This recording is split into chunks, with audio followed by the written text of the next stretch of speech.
صلی علی محمد وعلی آل محمد کما صلیت علی ابراہیم وعلی آل ابراہیم انک حمید مجید۔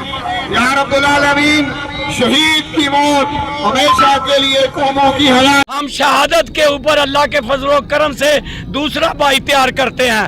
انشاءاللہ ہندو کو ہم پیغام دینا چاہتے ہیں، تو ایک شہید کرے گا ہزاروں اٹھیں گے، اور تیری بربادی کے دن گنے جا چکے ہیں۔ انشاءاللہ تو برباد ہونے والا ہے۔ معصوم شہریوں کے اوپر بمباری کر کے اور مساجد کے شہید کر کے پاکستان کی قوم کو للکارا ہے۔ ہم مسلمان ہیں، ہم اللہ پر یقین رکھتے ہیں اور ہم شہادت کے رتبے کو پا کر خوش ہوتے ہیں۔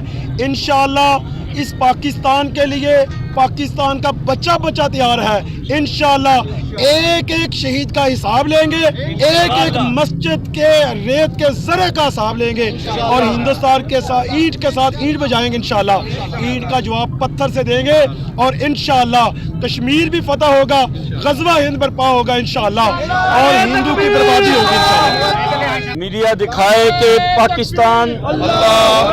پاکستان کے شہری شہداء کو اپنا ساسا سمجھتے ہیں۔ ہم پریشان نہیں ہیں۔ یہ پھول کی پتیاں آج شہداء کے جسموں پر نچھاور کی جا رہی ہیں، راستوں میں روک روک کر۔ مودی تو سن لے، ایک نہیں، ایک شہید نہیں، ہمارے تو ہزاروں شہید ہیں۔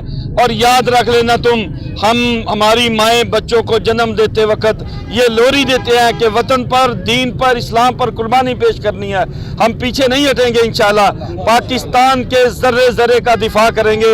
اور دنیا بھی سن لے، اگر دوبارہ اس نے جرأت کی تو ہندوستان نامی کوئی ملک روئے ہستی پر نہیں، روئے زمین پر نہیں رہے گا انشاءاللہ۔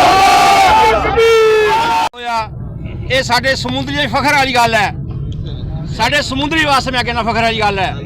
جہاں ساڈا قائد حافظ سعید انشاءاللہ وہ دی قیادت ساڈی پوری قوم انشاءاللہ متحد ہے۔ انشاءاللہ میری پرزان اپیل ہے،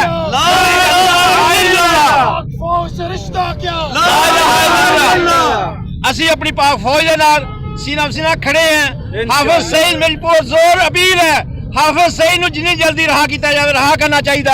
ساڈا ہیرا ہے، حافظ سعید کو رہا کرو، رہا کرو، رہا کرو، حافظ سعید کو رہا کرو۔ بہت شکریہ۔ صلی علی محمد وعلی آل محمد کما صلیت علی ابراہیم وعلی آل ابراہیم انک حمید مجید۔ یا رب العالمین، شہید کی موت ہمیشہ کے لیے قوموں کی حیات۔ آپ دیکھ رہے ہیں پاک نیوز، پاکستان کی آواز۔